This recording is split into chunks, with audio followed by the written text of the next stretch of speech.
มาพี่น้องสวัสดีเด้อพี่น้องปองไปบุษผู้ทุกคนพี่น้องสุกเจ้าว่าคอยอยู่ใส่ ขึ้นไปเอาของอยู่ปากซองไหมพี่น้องไปผู้เดียวนั่งกับไปเวียกของนั่งพี่น้องก็เลยขากลับลงมาก็เลยมาแวะอาหารซะแสงแวะซื้อน้ำพี่น้องแวะกินน้ำแวะกินเค้กแล้วก็มาแวะเอามาข้าวโพดน้ำพี่น้องนี่ผู้ใหญ่ใจดีซื้อมาข้าวโพดให้ขอบคุณหลายๆเด้อรอดสวรรค์เขามาอยู่พี่น้องสวรรค์เป็นยังอยู่นะเอากระสินังรอเพิ่นว่าให้รอก่อนจักแป๊บนึงเพิ่นว่าขุดมากระโพดเอาเขามาแล้วพี่น้อง2 สอบก็เลยสิมาแวกกินน้ำแล้วกะ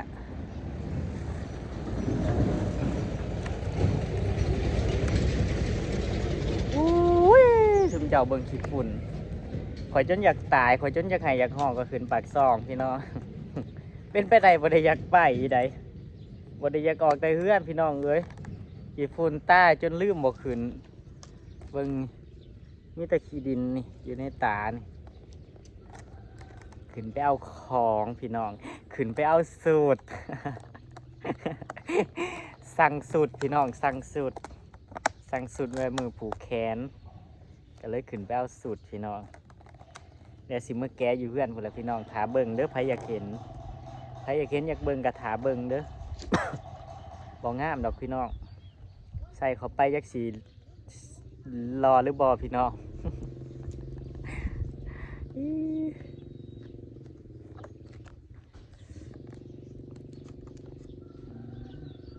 เราเห็ดแสบเลยใส่ปูอัด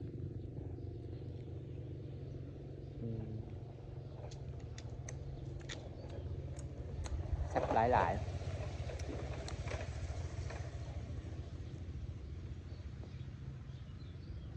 เขาเศร้าไปเลยกินพี่น้องเลยผักหลังๆจะเป็นหยังบ่อยากกินเขาบ่อยากกินน้ำเนี่ย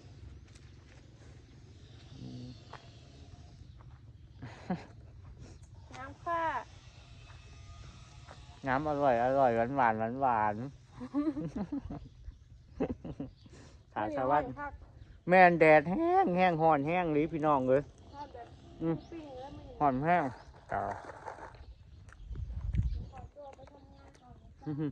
จ้า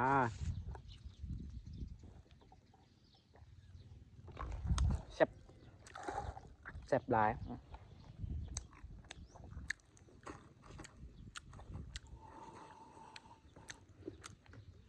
หนาคือพีนขายสวัสดิ์มาก่อนพี่น้องยังจ้ะ เอาแล้วมาเอาอีหยังเอาโคตรเลย เอาไม่นั่งตุ๋ยจ้ะเส้นเสียวนี่เราเสียวลงไปเลย อ๋อเธอมาท่านอะไรลงพุ่นบ่ยัง ฉันกะบังเอิญฉันมาแวะกินน้ำฉันขึ้นไปเอาของฉันกลับลงมาผ่านเอานางโทรมาบอกว่าแวะเอามากระโพดเลยนางว่าเอานั่งยังไปนั่นมั่นอยู่วะไม่นั่งตุยกันแหละเมื่อนี้นะที่ผ่านมันจ้ายังไม่ทำแล้วเข้าไปอยู่อ๋อแต่ว่ามั่นอยู่ในดอนน่ะยังบ่ทันระเบิดนี่แหละเฮาสิสร้างสั้นว่างเกิดพยายามน้ำบดตรงปกแม่นบ่เอ๊ะได้เพื่อนใหม่เนาะเพื่อนงามเพื่อนงามคักงามไม่ใช่เห็ดเพื่อนตัวเก่าเอาเห็ดเพื่อนตัวเก่ากะฮะเอาตัวเก่าลงเนี่ยแต่เฮาใส่โค้งขึ้นมาใหม่โอ้ยบักคักมันแม่บักคักมันพี่น้องเอ้ยบ่ได้ไปยืนเบิ่งไกลๆไว้เห็นแบบมีแต่ขี่รถผ่าน230 ถุงอยู่นี่แม่ค้าน้อย100 ล้านยังบ่เข้ามาแต่หน้าอยู่นี่จะมาเพื่อนงามนั่นเพื่อนใหม่ของเจ้าก็งามของเจ้าก็งามแจ็คน้อยเจ้าเฮ็ดเพื่อนงามหลังนี่แล้วเจ้าก็ไปเฮ็ดอีกหลังหนึ่งแห้งงามกว่านี้อีกสาธุอันนี้มาแหละนั่งถ่ายจนรับ3-4 เดือนแล้วได้กินมากระโพดอีกแล้วมือนี่ได้กินมากระโพดแสบอีกแล้วฮะ จะโดดระบอก เขามาแต่หึงเลยได้เขามาถาแต่หึงล่ะ อัน เขามาถา เจซี เจ้า โทรมาเนาะทางก็ออกแต่สวนสบายดี เจ้าหันนะอืม ที่จริงนะเขาไปตอนเช้านะฮะแล้วแต่ว่าเขาเจ้าสร้างอีกแต่เขาพัดมาเอาเครื่องน่ะเด้เขามาเอาพวกดอกพักเขาผลยังไง เฮาตอนแรกเฮาคิดไว้เฮาว่าเฮาสิมาซื้อน้ำเจ้าอยู่เพราะว่าเฮาสิเอาลูกเฮาสิฝากลูกให้เฒ่าแม่เฮาว่า ตอนนั้นนะ ของช่วงระเบิดเราเรือแต่ของประแพง เบิดแล้วในสวนเจ้า แม่ นี่ซ้ำนี่บ่อ๋อ หมดแล้วนี่ของประแพงนะคะแล้ว ปี ใส่แขนของจะ ๊ดคืองามแท้ อันนี้ใส่จัมโบ้นะลูกค้า ปี๊ดเบิ่งแน่พี่น้อง เบิ่งเลยค่ะ งามแห้งสีนี่แซ่บอยู่ใด แซ่บบ่ อ่ะเฮาเอาไปเผามื้อนะเอ้ยบ่แม่นเฮาเอาไปจีไปย่างอะนะมัน ถ้า สิ เจ้า หอ บ่ ม อยากให้สีมันออกจะต้องเผาถึงแล้ว นั่นแหละแซ่บมื้อนั้นเฮา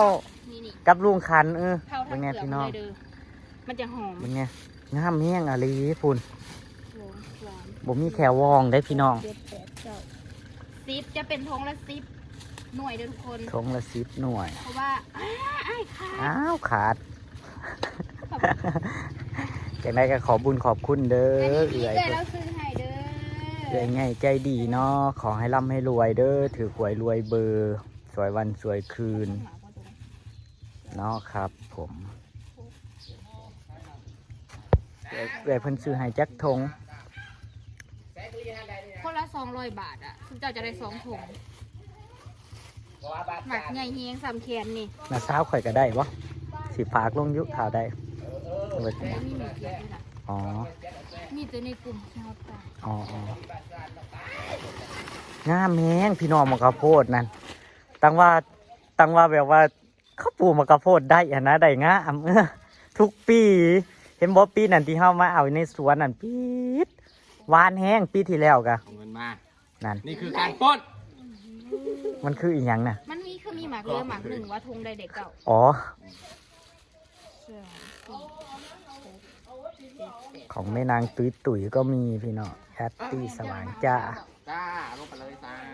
โอ้ดีจังเลยเนาะเหลือแต่คุณเอื้อนแล้วเนี่ยยังไม่มา คุณเอื้อยยังไม่มา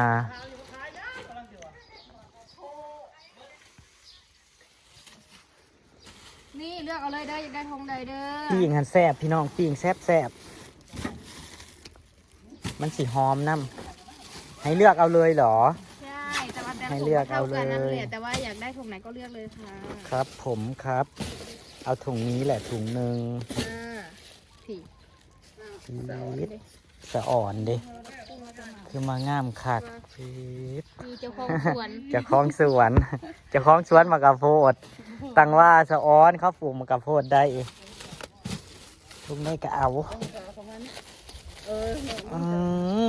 สองถุง จุกใหญ่ๆอุ้ยพี่น้องอันนี้ของข่อยสองถุงอาร์ตี้มาเลือกเอาอีน้อย เนื้อ ชื่อเอามาเลย เนื้อ มากระโพดสีแหล่ แต่มีอยู่มาเลยเอาสิเดี๋ยว สีเหลืองบ่มีแล้ว ลูกค้าจะเป็นซีนี่เลย โอ้ยอยู่นี่ก็มีมานี่ ได้จองหมดแล้วจองเริ่มเลย มาแรกมาจะเอาตัว ซิมมึง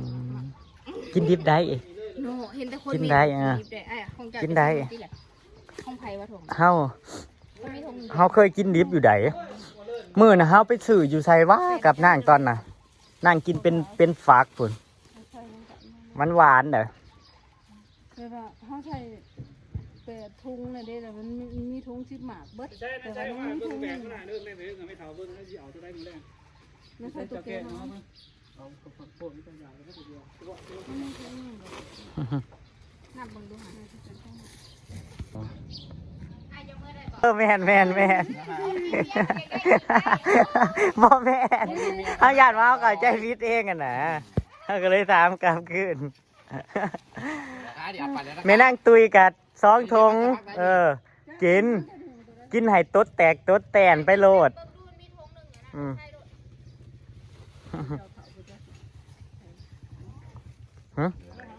ไผอ๋อดาราสาว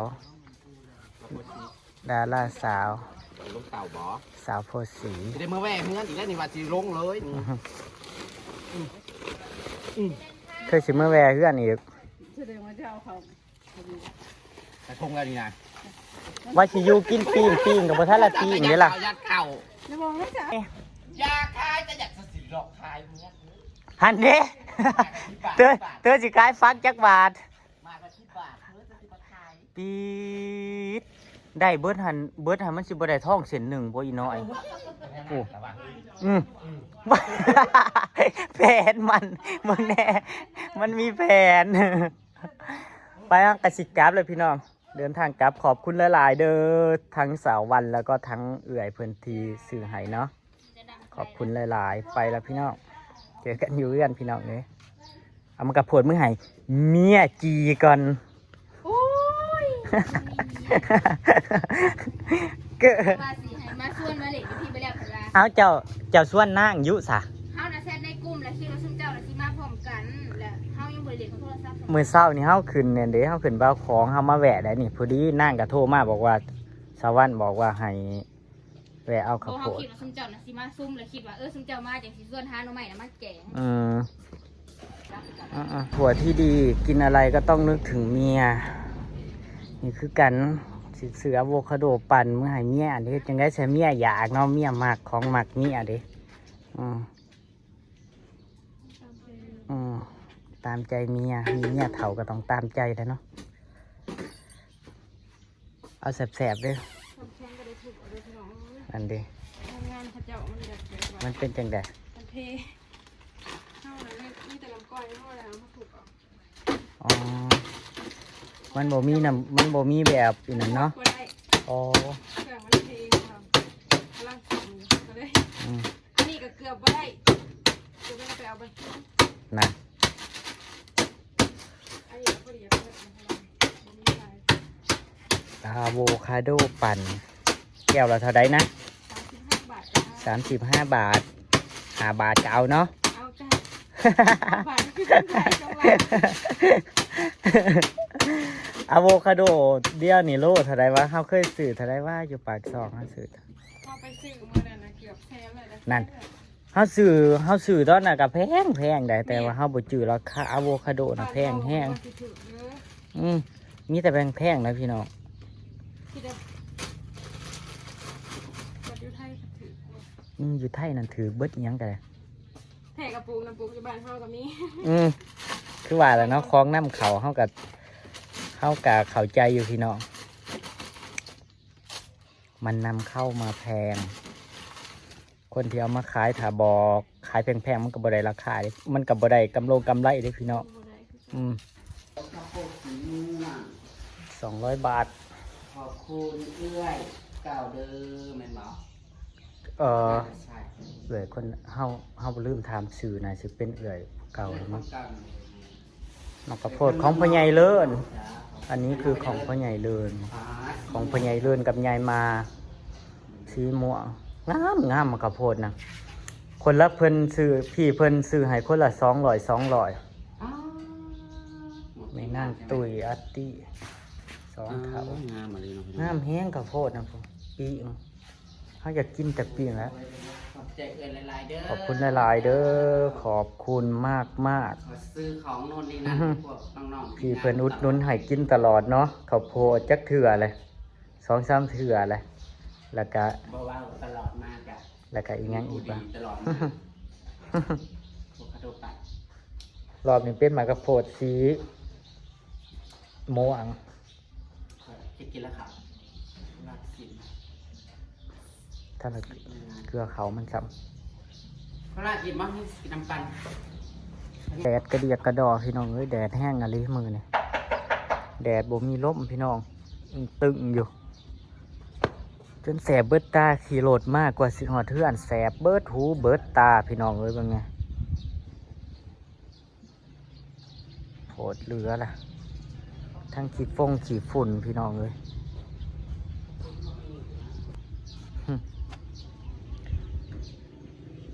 มันโบวิดแดดซ้ำนี่มาเอามันอีนั่นเนี่ยง่วนนะมันโบวิดแดดซ้ำนี่เอามันเข่าโฮมนะ ยังอ้วนยังพี่คือเก่าพี่น้องมึงเนี่ยโอ้โห เจ้าของกินหยังกับกินน้ำได้เบิดพี่น้องเลยบางกระโพดแห้งมากคุณกินอะโวคาโดปั่นกับกินมึงกับแปลกนะโคลาขนาดมึงยังบ่อ้วนเนี่ยพี่น้องอะโวคาโดปั่นกับแห้งมากคุณเพิ่นมักหรือเพิ่นหิวเดี๋ยวจะไปสืบปีนให้โคละ อาบน้ำให้เมื่อวานนี่พี่น้องแล้วสิตกใจอหยังโพด หมูขี่ตกใจมองออกหลอกอยู่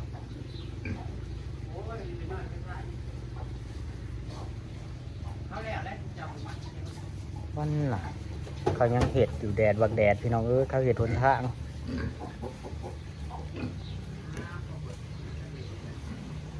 เขาเห็ดทนทางแดดคักกินน้ำเปลืองพี่น้องน้ำนั้นมันต้องเติมขั้นสั่นกับมูดแล้วกับโบออกวันนี้ต้องได้เป่าพุ่นต้องได้ดูดพุ่นหมูบ่เป็นราคานะเลี้ยงหมูแต่เลี้ยงหมูบ่เป็นราคาลงอีกแล้วพี่น้องเขาว่า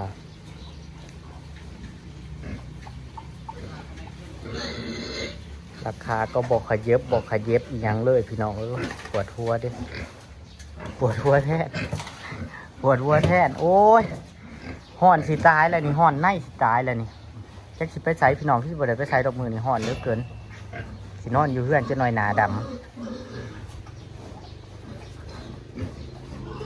ไปพี่น้องเฮาสิอำลาผ้าจากแล้วพี่น้องขอบคุณเด้อถูกการรับชมเนาะฝากดูโฆษณาเด้อพี่น้องเด้อตามคลิปหนาพี่น้องสวัสดีครับผมหมูซุ้มนี่นั่นแบบที่ว่าจังไงวะบัดหมูซุ้มน่ะสะอาดนะ